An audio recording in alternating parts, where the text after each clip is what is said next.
Today, I want to talk about how the FBI has finally formed a securities fraud task force to investigate crimes and manipulation in the stock market. I want to explain how this is good news the FBI is taking over from the SEC, who are clearly incompetent, to bring some actual enforcement action to the market. So stay tuned and let's make some money. And now I'll dive straight in with the key information. So, the FBI Los Angeles tweeted saying the FBI's Los Angeles field office will join federal partners on the newly formed corporate and securities fraud strike force. So the attached article says the United States Attorney, Martin Estrada, launches a corporate and securities fraud strike force. That's a new section that will focus on complex corporate crimes, abuses by company insiders, and offences that impact the nation's financial system. It's going to prioritise complex corporate and securities fraud investigations, some of which will involve corporate executives and other individuals involved in criminal conduct. Members of the strike force will examine accounting fraud, insider trading, and other matters that can directly impact the financial system and trading markets. And the strike force will also examine criminal violations of the Bank Secrecy Act, which is designed to combat money laundering and tax evasion. This, I think, ties in well with the fact that broker-dealers can now be held primarily liable for failing to fulfill their gatekeeping responsibilities of monitoring their clients' trading activities. These broker-dealers are effectively going to be forced to work with the FBI to figure out which of their clients, which of their hedge funds, and which of their institutions are manipulating markets and committing securities fraud. It means these broker-dealers can no longer plead ignorant and say that it's not our responsibility what our clients and customers do, as these broker-dealers serve as gatekeepers and have a continuing responsibility to ensure that their customers' order flow is in compliance with all applicable rules, regulations, and laws. It means these broker-dealers are going to become significantly more involved in reviewing their clients' trading to prevent manipulative or fraudulent trading under the supervision and control of that firm or broker-dealer. And obviously, if they do detect crime in their clients' order flows, they have a duty and a responsibility to report it to the FBI. And not only just to report it to the FBI, but to work alongside the FBI to ensure those clients or hedge funds or institutions are properly prosecuted. I think it's also important it's the FBI that's involved in this and not the SEC, because the FBI can actually bring criminal punishments. The SEC can only bring enforcement actions, and it seems the SEC is also being corrupted from the inside out, but I'll touch on that in a second.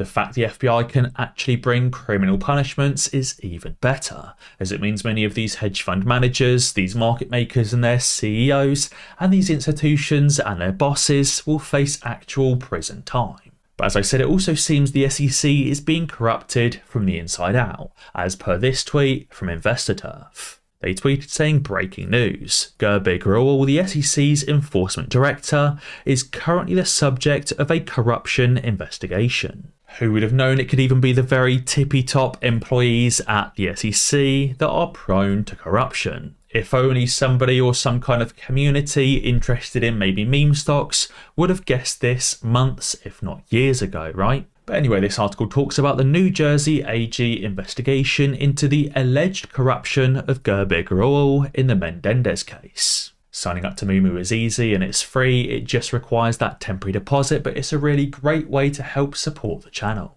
You can currently get a guaranteed free share of Tesla or of Google and up to 15 free shares on top of that, worth up to $2,000 each, which you could always use to buy more shares of AMC, GameStop or of any other stock. All you have to do is sign up to Moomoo using the link in the description below and make the required qualifying temporary deposit. And on top of that, Moomoo is very easy to use. There's tons of technical indicators and advanced charting tools, and they have their own options trading platform. It says Senator Michael Tester has called for immediate legislative action to investigate the New Jersey Attorney General's office and its handling of a 2019 prosecution involving a businessman with ties to US Senator Bob Menendez. It says when you have allegations of elected officials pressuring our state attorney general's office to influence the outcome of a prosecution, the state must demand answers. He said we cannot ignore the alleged corruption and influence peddling that occurred within our state offices. Basically, this lawsuit is alleging that Gerbig Aurel was influenced or bribed to give a specific decision in a previous lawsuit. Again, this just suggests what we kind of already know, that the SEC can indeed be influenced or bribed or be donated to for preferential outcome. So again, the fact it's now the FBI doing the investigating on securities fraud can only be a positive. Phil For Real has also tweeted something very interesting about Joe Squawk, the guy on CNBC. Previously, we've known Charles Gasparino to be the one sticking up for the hedge funds, saying the whole AMC squeeze idea is nonsense. Charles Gasparino has ignored the recent enforcement actions of Citadel being sued for market manipulation and for Virtue being sued for manipulating its customers, and still believes synthetic shares don't exist. Especially when we've had the previous SEC chief saying that synthetic shorting is a market-wide issue.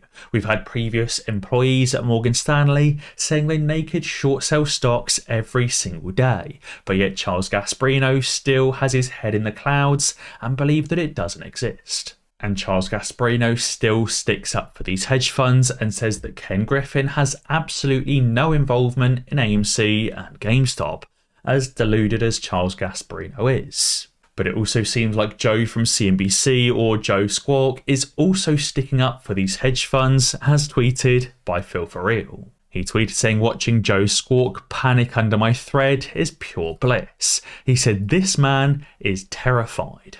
This guy has been tweeted over and over, calling AMC investors morons and idiots. You've also seen him multiple times now on CNBC panicking more and more and more. It seems these two guys, Joe from CNBC and Charles Gasparino, are paid directly by these hedge funds, potentially directly from Ken Griffin himself. And obviously if Citadel ends up collapsing, well, Charles Gasparino and Joe from CNBC, I guess, pretty much lose their salaries. That bribery money they receive will all of a sudden stop flowing in.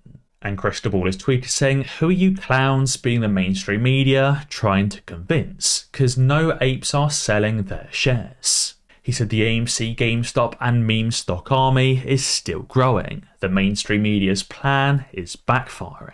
InvestorPlace have now released articles pretty much back to back on why popcorn won't save AMC and why Taylor Swift and Beyonce won't save AMC either. But yeah, weirdly, they've also written articles saying that Taylor Swift and Beyonce are great news for Cinemark and it will set record sales for them. You can clearly see the narrative being spun by the mainstream media, but that narrative is still backfiring and not convincing anyone. It actually surprises me by now the mainstream media haven't given up, as they've had zero progress whatsoever. I guess the mainstream media still spin these articles in hope, and I guess for their advertising revenue as well. I guess the more crap articles they come out with, the more clicks InvestorPlace receives. Crystal Ball also tweeted about how ironic it is that AMC has beat earnings and improved 9 quarters in a row, but yet the mainstream media is still telling you to sell AMC as soon as possible. It shows the mainstream media either has zero clue what they're talking about or clearly has a paid narrative.